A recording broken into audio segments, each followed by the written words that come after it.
یہ کہنا بھی غلط نہ ہوگا کہ ان وعدوں کا ایک مقصد شاید عوام سے ووٹ لینا بھی تھا، لیکن اقتدار میں آنے کے بعد وہ ان وعدوں پہ عمل کرنے میں ناکام رہا۔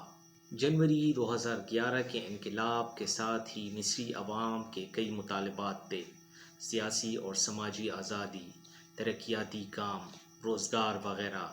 یہ سب مسائل مصری عوام پچھلے 30 سال سے فیس کر رہے تھے۔ محمد مرسی نے اقتدار میں آنے کے بعد ان تمام مسائل پر 100 دنوں میں قابو پانے کا اعلان کیا، لیکن اس کا یہ اعلان کافی حد تک ایک اعلان ہی رہا، اور مصری عوام کو پیٹرول اور خوراک جیسی بنیادی ضرورتیں بھی بہت ہی مشکلوں سے ملی۔ ان 100 دنوں میں محمد مرسی کافی ہفتے ملک سے باہر دوروں میں بھی مصروف رہا۔ حالانکہ اپنی الیکشن کمپینز میں اس نے عوام سے کہا تھا کہ وہ اپنی حکومت کے پہلے 100 دنوں میں مصر سے باہر نہیں جائے گا، اور اس کی تمام توجہ مصر کے داخلی مسائل پہ رہے گی۔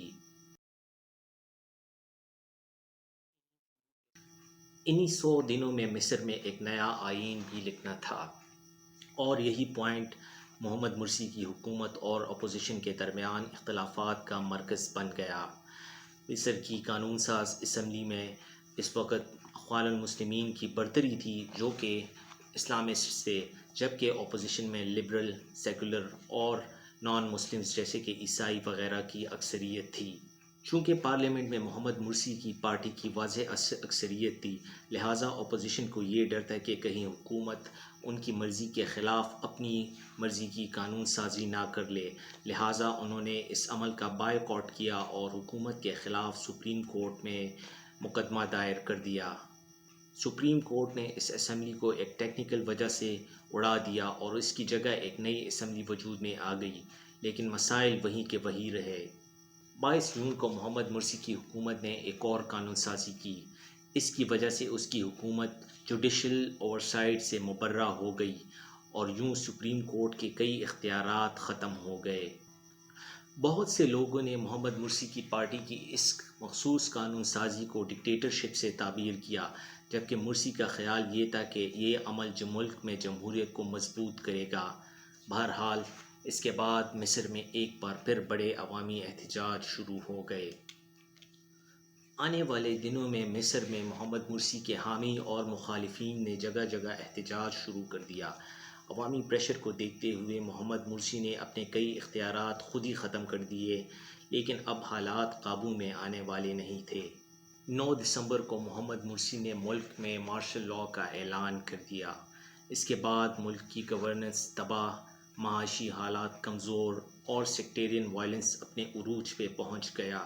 2013 کے وسط تک مصر بہت بڑے سوشل اور پولیٹیکل انریسٹ میں گھر چکا تھا۔ ان تمام مسائل کو دیکھتے ہوئے مصری آرمی چیف جنرل سیسی نے تمام پولیٹیکل پارٹیز کو اپنے مسائل 48 گھنٹے میں حل کرنے کا الٹیمیٹم دے دیا۔ مرسی نے اپنے ہی ڈیفنس منسٹر اور آرمی چیف کی اس وارننگ کو ریجیکٹ کیا اور خود کو مصر کا آئینی صدر ڈکلیئر کیا۔ 48 گھنٹے کا الٹیمیٹم ختم ہوتے ہی فوج حرکت میں آئی اور انہوں نے کانسٹیٹیوشن معطل کر دیا۔ انہوں نے عدلی منصور کو ملک کا نیا سربراہ بنایا اور محمد مرسی کو اس کے عہدے سے ہٹایا۔ محمد مرسی کے گارڈز نے اپنے صدر کو ہی اس کے گھر میں ہاؤس اریسٹ کر لیا۔ آنے والے دنوں میں جنرل سیسی نے اخوان المسلمین کے احتجاج کرتے ہوئے کارکنوں پہ بدترین کریک ڈاؤن کیا اور 1000 سے زیادہ لوگوں کو قتل کیا۔ جنرل سیسی کے حکم پہ ہی ان لوگوں کی لاشوں کو آگ لگائی گئی تاکہ دنیا کے سامنے کسی بھی قسم کا کوئی ثبوت نہ آ سکے۔ اب محمد مرسی کے ٹرائل کی باری تھی۔ فوج نے مرسی پر احتجاج کرنے والے مظاہرین پر تشدد، حماس، حزب اللہ اور ایران کے لیے جاسوسی اور قطر کو مصر کے کلاسیفائیڈ یعنی خفیہ دستاویزات دینے جیسے کئی الزامات لگائے، اور یوں اس کا مقدمہ مصری کورٹس میں فوجی جنتا کے زیر اثر شروع ہو گیا۔ اب محمد مرسی کے ٹرائل کی باری تھی۔ فوج نے اس پر حماس، حزب اللہ اور ایران کے لیے جاسوسی کا الزام اور قطری حکومت کو خفیہ یا کلاسیفائیڈ کاغذات دینے کے الزامات لگائے، اور یوں اس کا مقدمہ مصری کورٹس میں فوجی جنتا کے زیر اثر شروع ہو گیا۔ محمد مرسی کا ٹرائل ہوا اور اسے موت کی سزا سنا دی گئی، لیکن کچھ عرصے بعد اس کی سزا کم کر کے اسے عمر قید کی سزا دی گئی۔ 17 جون 2019 کو محمد مرسی کی ایک اور کیس میں عدالت میں پیشی تھی۔ انہی دنوں میں اسے جیل میں کئی قسم کی بیماریاں لاحق ہو چکی تھی، لیکن فوجی جنتا نے اسے کسی بھی قسم کا علاج دینے سے انکار کیا۔